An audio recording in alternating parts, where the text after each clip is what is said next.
When will iPhones be faster than M1? My Apple ecosystem. MacBook Ultra? Apple Watch with iPads? iPhone Ultra updates? Reality Pro? And Apple Watch Air? I'm Cave Dave and I simplify Apple so that everything just works for you, and in this video we're answering your questions, so let's get into the first one.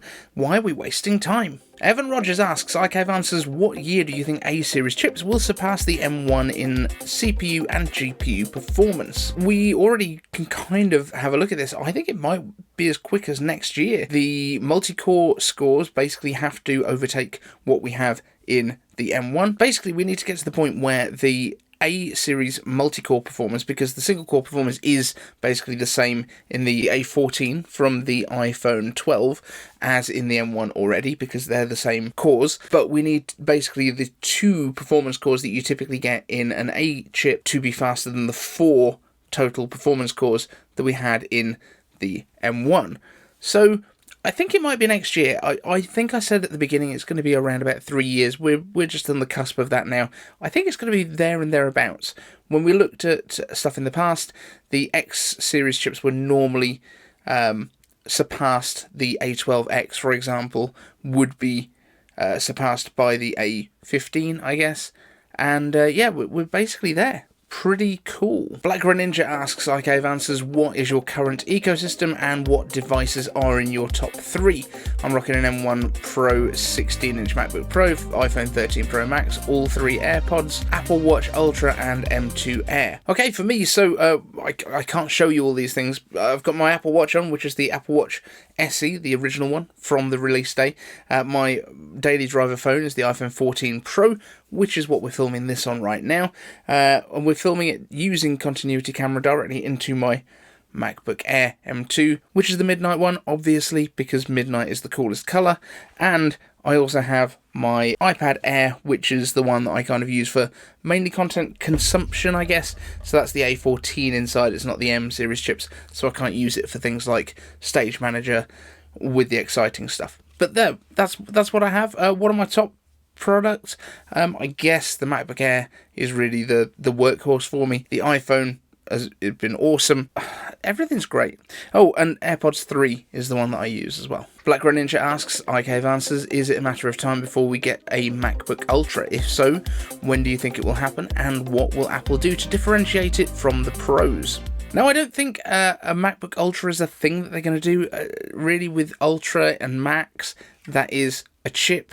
So I guess that seems unlikely. The Ultra isn't going to be power efficient enough to go into a MacBook. Yeah, the 16-inch that we already have is basically as powerful as you can get. Now, the only thing I could think of is maybe they could go lighter. We've heard about titanium. That's a potential, so it could be like a MacBook Pro that gets a Max chip and a titanium body, so it's lighter. But other than that, I don't really know. What do you think? You guys let me know in the comments. Blkgreninja asks, iCave answers, when will Apple allow the Apple Watch to work with the iPad? My parents only have iPads, and by me having to set the watch up, some of the features are missing. Plus, I always have to troubleshoot using my phone for their watches. It's annoying. I'll be honest, I don't think they're ever going to do, like, pair your watch with your iPad and do it that way. I think it's just going to be, you can set it up completely independently. I don't think you're going to need an iPhone or anything else fairly soon. I think it's going to be a lot easier if you're able to log into an Apple ID, like your iCloud account, on the watch, but then basically everything could be done from there. You could just do it from a web browser or something like that on any system, whether it's an iPhone, an Android phone. Why you would put yourself through that, I don't know. But you know, your Windows computer at work, a Mac that you use, a friend's Mac, doesn't really matter, whatever phone you've got. I think that's what they'll probably do, is basically completely untether it so it's not an accessory for a phone or an iPad. I think it'll just be its own device. It's kind of what happened with the iPhone. Team Kinetics asks, iCave answers, iPhone Ultra rumours. What might Apple do to make the Ultra more Ultra? Spec bumps are great, but nobody needs a phone more powerful than the Pro models. Might we see better cameras, software locked features, or even bigger devices? Or does Ultra just mean more rugged, like with the Apple Watch Ultra? What are your thoughts on an iPhone Ultra? My main thoughts is that we might see the Pro models stick with stainless steel, and then the Ultras get the titanium that we've been hearing about. I think there will be some slightly different design language.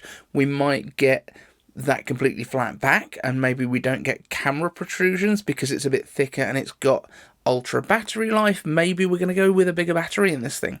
That could be pretty cool, but it's still going to need to have a glass back. Maybe not full glass. Maybe we're going to go like titanium with a circular window for MagSafe and sort of aerials and stuff like that to come through. These are the sorts of things that they might do. We have heard definitely about better cameras, potentially that telephoto kind of folded periscope camera. That could well be an Ultra exclusive to begin with. That might not come to the iPhone Pro models, but I think people are going to start getting a little bit annoyed if even the Pros don't get the better features. I don't know. Let me know your thoughts on this one too. Evan Rodgers asks, iCave Answers, do you think the much anticipated Apple Pro reality headset will come in space grey or silver? Now, I did have some thoughts on this today. I think iPod would be a great name for it. I know it sounds ridiculous, but you know, it's your eyes, and we've got for our ears we have AirPods. Maybe it could be an iPod. What a great name. Anyway, colours, yeah, probably space grey and silver. I think what you might well be able to customize more is the straps on it, very much like the Apple Watch. I think that might be where people do a bit more customization. People would be able to get third-party ones with different brands on. Maybe there's going to be a Nike version, a Hermes version of straps that goes around your head 3 times. I'm not 100% sure, but that seems like the kind of thing where Apple would do more of the custom stuff, because I think the front is, by all accounts, going to have an external display on it as well. So that's going to be weird. So there's not going to be a huge amount of this thing that's going to be coloured. And actually, I don't think it's going to be aluminium either, because that's going to weigh a ton and it's going to be on your head all the time. So this could even have its own colours. Maybe carbon fibre is coming, and we might be talking about carbon fibre again in a minute. And Matthew Smith asks, iCave Answers, lighter watches. I have the Series 7 and it smacks the back of my hand while I'm riding a BMX. I have to tighten the band as far as it goes, but the weight makes it slip down. I saw the Ultra is even heavier. I would love to see a lighter watch that's still rugged. This is what I think might become the Apple Watch Air, if you will. We've seen that they're using woven nylon for the back casing on the SE watches now. What if we get a carbon fibre cased watch? That would look, A, awesome. B, I think it would feel really light, although obviously you're still going to have the glass on the front, you're still going to have the battery and all the internals in there, but I think that could be something that would look pretty awesome. I think this, I don't know how heavy the ceramics were, but the stainless steel is very heavy. The titanium, especially on the Ultra because it's so much bigger, is also quite heavy. Carbon fibre weighs like nothing. I would love to see a carbon fibre watch. Apple Watch Air, you heard it here first. But that thing's going to cost a lot. Regardless of what purchase you have your eye on next, basics like a new MacBook, a HomePod, or something more opulent like food, we all know that prices are rising. That's why I've partnered with Mint Mobile for this video to help save you money, thanks to that guy from those movies, Ryan Reynolds, because he owns it. Hey there, it's Ryan Reynolds, owner of Mint Mobile. Enticing, right?